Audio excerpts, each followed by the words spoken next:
Shalom Bracha, que Hachem vous protège, vous donne la santé, la joie, la prospérité qui est récente. Je voudrais vous raconter une petite histoire magnifique qui s'est passée avec moi lorsque j'étais à Oman. Et voilà, on devait aller de là-bas, on devait aller prier chez son élève, pèleriner son élève Rabbi Nathan de Breslev. Et de là-bas, on devait aller à Kiev.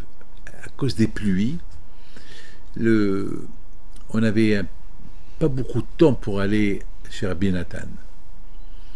Et c'était déjà la nuit. Et on devait être à l'aéroport à Kiev à 5 heures du matin. On ne savait pas quoi faire. En bas, on ne va pas, en bas, on ne va pas, en bas, on ne va pas. À la fin, j'ai dit, écoutez, on est obligé d'aller. C'est obligé, on va y aller.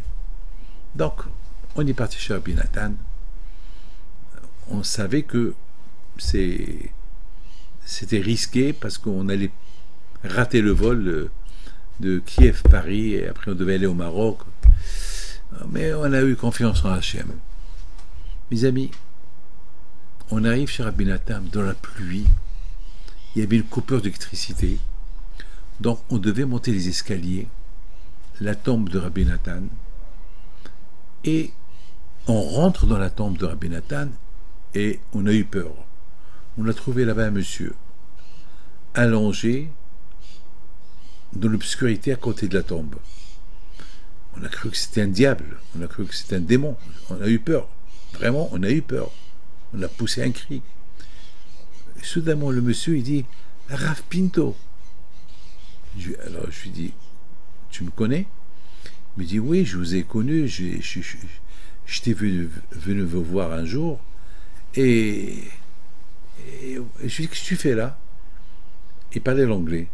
Il me dit « Parce que j'ai pas où dormir, j'ai pas d'argent, et ça fait un jour j'ai rien mangé, et alors j'ai pas où dormir, je suis venu là, il y a une coupure d'électricité, voilà, je suis là. On avait à manger, on lui a donné à manger, on l'a aidé, on lui a donné un peu d'argent. Et j'ai commencé à réfléchir. Ce monsieur-là, on est venu pour lui. Parce que d'après les calculs, on allait rater tout. Alors écoutez bien, mes amis, imaginez-vous qu'on serait venu pèleriner à Rabbi Nathan après le Rav de Breslev, Rabbi Nachman. Ben, on ne l'aurait pas rencontré. Hachem, il a fait qu'on va pèleriner à Rabbi Nachman, et après on va pèleriner à Rabbi Nathan en prenant un risque de rater l'avion pour aider ce monsieur-là. Vous croyez qu'Hachem, il oublie quelqu'un? Nous, on l'oublie. Nous, on oublie même les gens qui nous ont fait du bien. Mais Hachem, il n'oublie personne. Lorsque quelqu'un il prie à Hachem, Hachem, il va tout changer pour lui.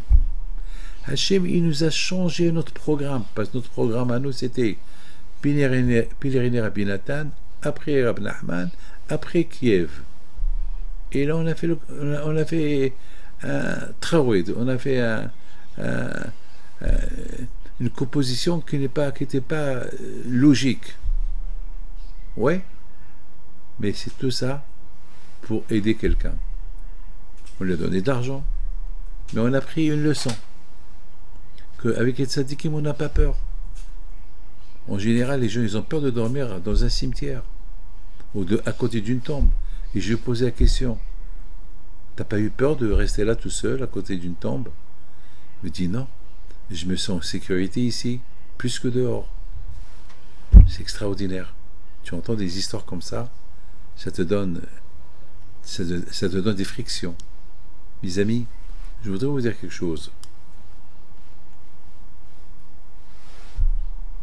Un jour, on était dans le bus, et grâce à Dieu, j'ai oublié de vous dire, après je ne sais pas comment on est arrivé à Kiev, on dirait que la route s'est raccourcie, on est arrivé à 4 heures du matin. On ne sait pas comment on a fait.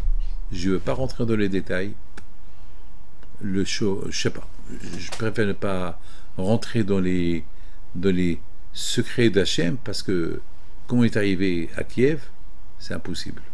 Puisqu'on est arrivé 1 heure avant le temps. Ça, c'est les choses de Akash Baruch Hu. Puis je voudrais raconter quelque chose de magnifique. Un jour, on était dans le bus.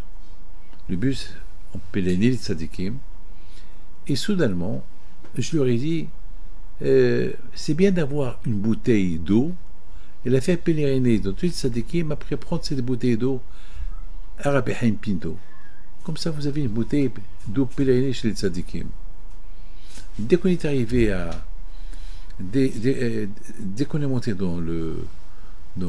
avant qu'on est monté dans le bus, alors on nous a acheté des bouteilles d'eau, chacun avait sa bouteille d'eau, et le dernier tzaddik qu'on devait pèleriner après Baal Shem Tov, c'était Rab Nachman. On arrive chez Rab Nachman et je vois ma bouteille d'eau à moi, quelqu'un il me la prenait tout le temps, mais j'ai pas fait attention. Il y avait là-bas une photo d'une femme mal habillée, très mal habillée, dans la photo. J'ai dit à tout le monde, tous ces bouteilles que vous avez, il faut les détruire. Il faut les détruire. C'est pas possible.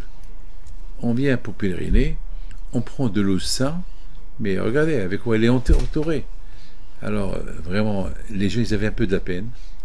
Alors, on a trouvé une solution. Le chauffeur lui a dit, voilà, toutes ces bouteilles-là, si tu peux enlever cette photo-là. Alors, il a commencé à poser la question. Pourquoi? On lui a expliqué. Il a commencé à rigoler. Il m'a dit, mais la beauté de la bouteille, c'est la photo. Voilà comment lui voit les choses. Voilà comment nous on voit les choses. Le reste, vous le comprenez. Que Dieu vous protège. Amen.